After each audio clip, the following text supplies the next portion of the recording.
She demanded 50-50 of all my assets. I refused, but not for the reason she thought. This is the story of how her greed and a single misjudgment saved me. They say the past doesn't haunt you unless you let it. That's a lie people tell themselves so they can sleep at night. The past has a way of crawling under your skin, settling in your bones, whispering in your ear when the lights go out. Mine wore a suit, carried a pen, and signed away 12 years of my life in a courthouse where nobody even remembered my name by the time lunch rolled around. Maria here. I was 27 when I married the first time, young enough to think forever meant something, old enough to believe I'd figured out the rules. He was charming, successful, quick with promises. He handed me a prenup I barely skimmed, swore it was just formality. I didn't ask questions. Love makes you blind, they say. I wasn't blind. I was dazzled, and it did the same damage. 12 years later, I learned how a document can bleed you dry without spilling a drop of blood. He left with the house, the savings, the retirement. I walked away with a folding chair, a couple of pans, and the kind of lesson you don't forget. Courtrooms echo. The scrape of chairs, the shuffle of papers, the clipped voices of lawyers. Those sounds stay with you. I still hear them when I close my eyes. After that, I promised myself I'd never be the fool again. Love? Fine. Companionship? Sure. But protection? Protection was non-negotiable. A woman who doesn't protect herself is a woman waiting to get cut open and left to bleed. I built a shell after the divorce. Retail management paid the bills, kept me moving, kept me tired. Days blurred into weeks, weeks into years. I kept busy, so I wouldn't have to think about the emptiness that had replaced the future I'd imagined. Nights were harder. Nights were when the memories pressed in, reminding me how quickly trust can turn into chains. Then Kevin walked into my life. Kevin wasn't like the others. He didn't swagger. He didn't boast. He carried himself like a man who didn't need to prove a damn thing to anyone. Tall, solid, eyes that had seen too much but didn't flinch. There was discipline in the way he moved, a kind of steadiness that felt rare in a world full of men looking for shortcuts. He'd been Army, years abroad, carrying the weight of orders and consequence. That leaves a mark on a man, a kind of gravity. And he was a surgeon, hands steady enough to hold a life in the balance, sharp enough to cut where it mattered. That kind of focus makes a woman feel safe, like she's in the presence of someone who doesn't just talk about control, he owns it. Safe. That word hooked me. I hadn't felt it in years. Our courtship wasn't whirlwind, but it didn't need to be. Kevin wasn't in a hurry. He didn't push, didn't pull, just let things unfold.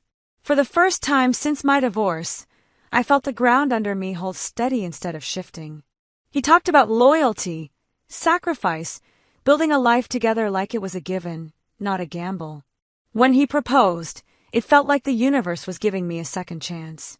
The ring was 4 carats of promise, catching the light like fire trapped in stone.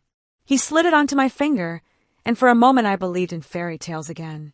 I let myself smile, let myself cry, let myself imagine the version of me who never had to flinch at the word courtroom.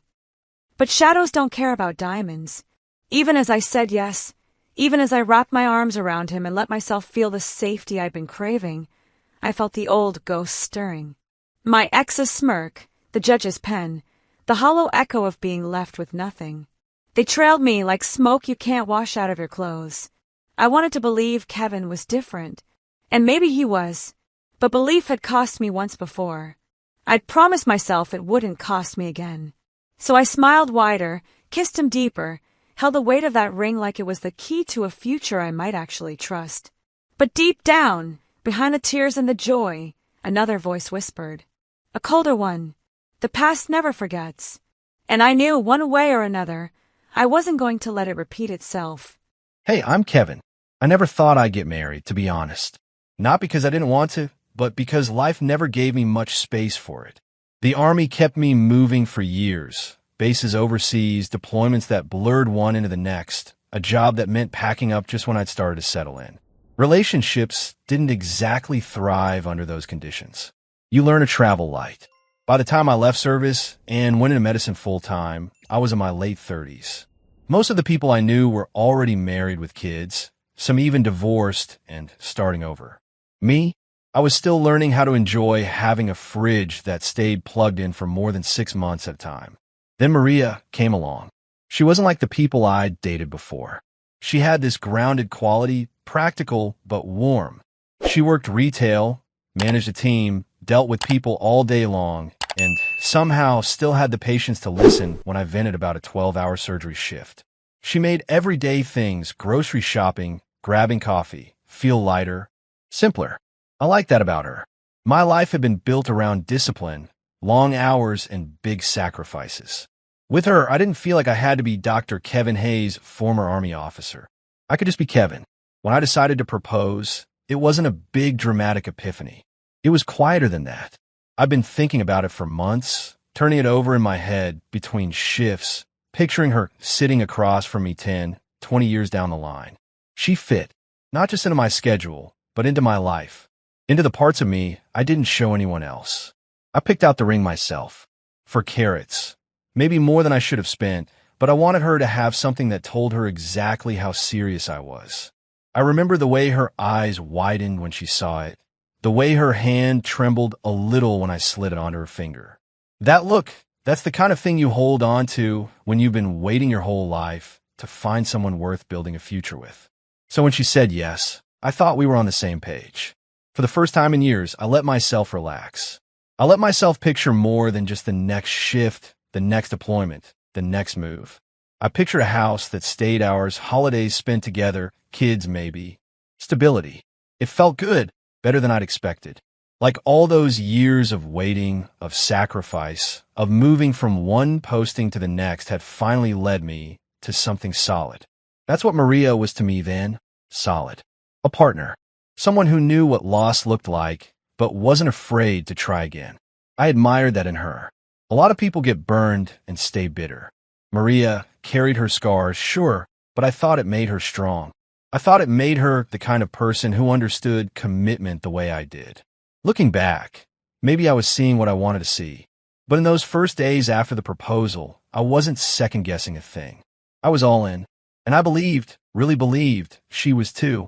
The thing about fear is it doesn't knock before it comes in. It slips under the door, settles in your lungs, and makes itself at home. Mine wore the shape of a signature on a document, 12 years old. No matter how many times I told myself Kevin was different, the old fear kept scratching at the back of my mind. So I did what any smart woman would do. I dressed that fear up as logic. Logic's polite. Logic gets invited to dinner. Fear just makes people uncomfortable. When I finally brought it up to Kevin, I didn't let the word prenup hang in the air like a threat. I wrapped it in silk.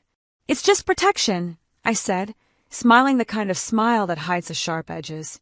For both of us. You know, a safety net. He blinked, slow, like he hadn't heard me right.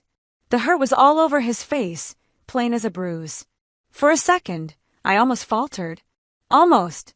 But then I remembered the courthouse, the empty apartment, the humiliation of starting over with nothing but a retail paycheck and some hand-me-down furniture. And just like that, my resolve snapped back into place. Kevin didn't understand. Of course he didn't. Men like him never do. He thought loyalty was enough. Thought a vow could keep the wolves away. That's the kind of thinking that gets you gutted when the papers get filed. So I leaned in. I twisted the knife just enough. If you're against it, I said softly, tilting my head like I was the reasonable one. What does that say? That you're already planning for divorce. It was a cheap shot, and I knew it. But it worked. His jaw tightened, his eyes narrowed, and I could see him starting to doubt himself. Doubt's a powerful thing. It makes people question their own footing even while you're standing firm. I told him stories about my first marriage. Painted myself as a victim, the one left with scars he couldn't see. I didn't lie. I just left out the parts that made me look foolish. Gaslighting, they call it now. Back then I called it survival. If I didn't frame the story my way, I'd lose the chance to frame it at all. I made him feel selfish for resisting. Clever trick, that one. All you have to do is tilt the mirror until the other person sees their reflection as ugly. I told him his refusal meant he was hiding something, that he must be the one planning an exit strategy. It wasn't true, but the beauty of gaslighting is it doesn't need to be. It just needs to sound plausible when you say it with enough conviction. And I said it with conviction. He looked at me like I was someone he didn't recognize. Maybe I was. Or maybe he was just seeing the version of me I'd always been, the woman who'd promised herself she'd never be left stripped bare again. The woman who knew love was fragile, but contracts were steel. I pressed harder, told him we couldn't move forward with the wedding until it was settled. Every time he pushed back, I pushed harder. It wasn't cruelty, it was desperation dressed up in high heels. I wasn't going to let history repeat itself. I'd rather stall the wedding, risk his anger, even risk losing him, than step into another marriage without my defenses in place. Inside, I could feel the panic clawing. I'd tell myself I was calm, reasonable, just being practical. But underneath, my hands shook. Because if he didn't agree, if he walked away, I'd be back where I started, alone, working late shifts, counting change in the dark. I couldn't let that happen. So I smiled, softer this time, and slid my hand over his like I was sealing the deal with warmth instead of pressure. "This is just smart, Kevin," I whispered. "It doesn't mean I love you any less. It means I love us enough to protect what we have." But love wasn't what I was protecting. It was me. And if he couldn't see that, then maybe he didn't know me at all. I'm not a lawyer, and I've never pretended to be one. But I do know when a conversation has stopped being about love and started being about numbers. That's what it felt like when Maria put the prenup in front of me. She had the lines rehearsed, I could tell. 50-50 of everything. Protection for both of us. Just being smart. She said it like we were negotiating a lease, not planning a marriage. I didn't blow up. That's not my way. I just sat there listening, trying to make sense of it. The longer she talked, the clearer it became. She wasn't asking me to sign, she was demanding it. Like the wedding couldn't exist without it. I pushed back, but not with anger. I told her I didn't think we needed it. That if you're going into marriage already carving up the assets, then maybe you're not really ready for marriage. But she didn't hear it that way. The moment I hesitated, the moment I didn't jump to grab a pen, her eyes narrowed. I could almost see the gears turning in her head. She thought I was refusing because I didn't want her to have half. Like I was hoarding my assets, guarding my territory. That wasn't it all. In my mind, the whole point of marriage was that nothing was mine anymore. It was ours. I didn't need a contract to make me give. My word was enough. But Maria didn't see it that way. To her, my refusal to sign was proof I had something to hide. Proof I was planning an escape route. It was like we were speaking two different languages. The more I tried to explain, the more she twisted it back on me. Told me I was being selfish. Told me if I really loved her, I'd agree without hesitation. She made it sound like my resistance was the red flag, not the fact that she was holding our wedding hostage over paperwork. That's when it hit me. We weren't negotiating. We weren't even disagreeing. We were on different planets, staring at each other through glass. I didn't raise my voice. Didn't accuse her. I just sat back, looked at the woman I thought I knew, and realized I couldn't do it. Not this way. So I ended it. I told her straight. If trust wasn't enough for her, then we didn't have what it took. I took the ring back, not out of spite, but because the promise it was supposed to stand for had already been broken. That's when she panicked. Tears, begging, backpedaling. She said she didn't mean it like that she only wanted to protect herself. But it was too late. I'd spent my whole life in places where hesitation costs lives. Once you see the truth, you don't unsee it. And the truth was simple. She didn't trust me. Not with her future, not with her heart, not with her fear. And without trust, marriage is nothing more than a contract with flowers on top. Only after it was over, after the ring was in my pocket and the words were said, did I finally tell her what I believed. That marriage was supposed to be permanent, sacred, that I'd been ready to share everything I had. No conditions, no fine print. That if, God forbid, it ever ended, she still wouldn't have been left empty-handed. Because that's what partners do. I meant every word. But by then, the damage was done. Maria didn't want to hear it. Or maybe she did, but too late. Either way, the look on her face told me everything I needed to know. She'd gambled on control and lost the only thing she couldn't replace. Us. And me? I walked away. Not because I wanted to, but because I had to. Panic has a taste. Bitter, metallic, like a penny left too long on your tongue. That's what filled my mouth when Kevin slipped the ring off my finger and set it on the table like it was nothing more than loose change. I wasn't ready for that. I thought he'd argue, maybe sulk, maybe bend after a few days of silence. Men don't usually walk away from 4 carats from the life we were sketching in pencil outlines. They talk, they fight, they compromise. But Kevin, he just ended it. Clean, sharp, surgical. Like cutting out a tumor. I cried, of course. Told him he misunderstood. That I didn't mean it the way it sounded. That I was only protecting myself. The words poured out, fast and messy, like water rushing through a crack in the dam. But his eyes stayed steady, cold in a way I'd never seen before. That's what scared me most. Because deep down, I knew I'd overplayed my hand. I thought the prenup was leverage, a line I could hold until he caved. Instead, it was a lit match, and I'd thrown it straight into the kind of man who didn't tolerate fire. He told me his truth after it was already too late. Said marriage was supposed to be permanent, sacred. That he was ready to share everything he had with me, no fine print, no contracts. That even if things went wrong, I'd never have been left with nothing. And that's when it hit me, like a fist straight to the ribs. I'd been fighting a ghost.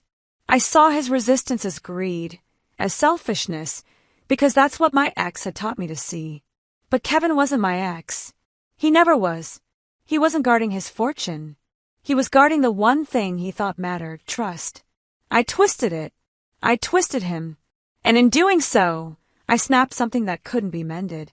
My mind raced back to that courtroom all those years ago, the gavel, the hollow echo of loss. I'd sworn I'd never let that happen again. And in my rush to protect myself, I turned the one man who might have truly loved me without conditions into an enemy I couldn't fight. It's almost funny, in a sick way. I thought I was shielding myself from ending up alone. Instead, I built the very trap I feared most and walked into it blind. After he left, the apartment felt different. Kevin was a man of decisions. Once he made them, there was no turning back. That's why he'd been a soldier, a surgeon. That's why people trusted him with their lives. And that's why I lost him. I told myself I was practical, cautious, smart. But underneath it all, I was selfish. Narcissistic, maybe. Demanding half of a life I hadn't helped build. Pretending it was fair. Pretending it was love. Kevin saw through it. And when he did, he walked. Now I'm left with the taste of panic and the echo of his words. Permanent. Sacred. Partners. Words I should have believed. Words I should have trusted. Instead, I chased paper and percentages, and all I've got to show for it is a bare finger and an empty apartment. People like to think they can rewrite the past if they just explain themselves enough times. But the past doesn't care. Kevin made his choice, and I made mine. The difference is, his choice left him free. Mine left me here, staring at shadows, whispering to myself in the dark. I fucked up,